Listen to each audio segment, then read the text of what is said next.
Hi, today's question CBSE 2022 question paper 10th class short answer question. Question is find the sum of the first 40 positive integers divisible by 7. ఇందులో ఏమంటున్నాడు అంటే find the sum of the first 40 positive integers divisible by 7 అంటే ప్రతి term కూడా 7 చేత divisible అవుతుంది. మళ్ళీ మనం చేసే సమ్ ఎలా ఉండాలి అంటే ఏదైతే 7 చేత డివిజిబుల్ అవుతుందో ఫస్ట్ నుంచి 40 టర్మ్స్ వరకు మనం సమ్ చేయాలి. అంటే దాని సిరీస్ ఎలా వస్తుంది అని అంటే ఫస్ట్ ప్రతిదీ డివిజిబుల్ బై 7 అంటే ఫస్ట్ మనం ఏం తీసుకోవచ్చు 7 వన్స్ 7 అంటే ఫస్ట్ టైం మనం 7 తీసుకోవచ్చు. నెక్స్ట్ టైం 7 2s 14 అంటే 14 ఇట్లా 7 3s 21 ఇలా అప్ టు ఎప్పటి వరకు తీసుకోవచ్చు 40th టర్మ్ వరకు తీసుకోవాలి.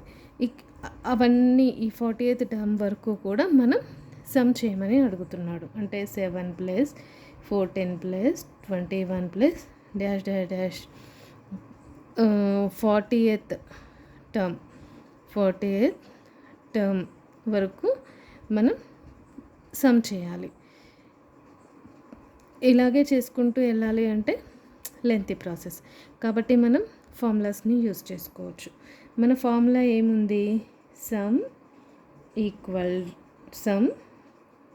S equal to n by 2 bracket 2a plus n minus 1 into d. Okay, ఇందులో n అంటే ఏంటి? n అంటే 40th term last term 40.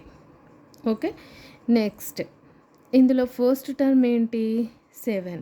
First term ఏంటి a ఈక్వల్ టు ఫస్ట్ 7.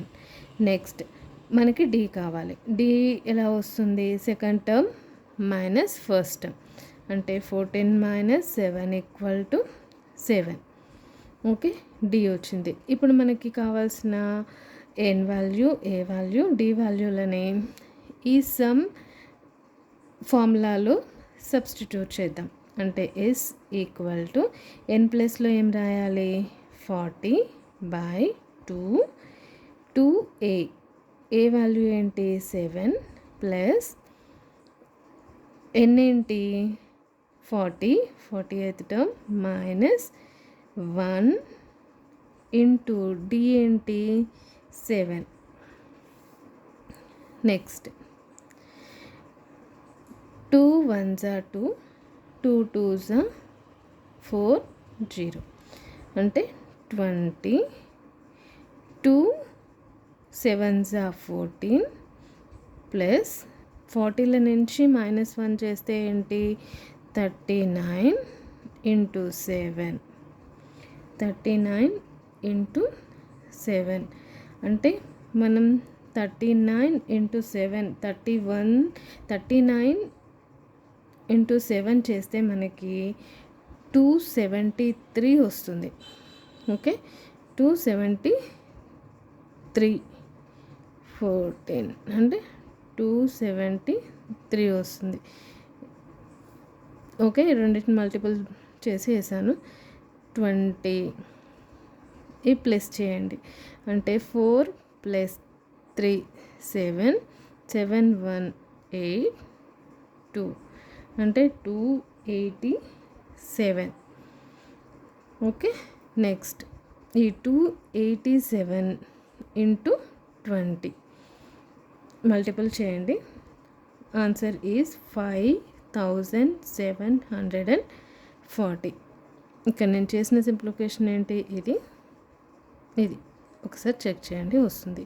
ఇప్పుడు సమ్ ఎంత first 40 positive integers divisible by 7 is 5740. This is the answer. Thank you.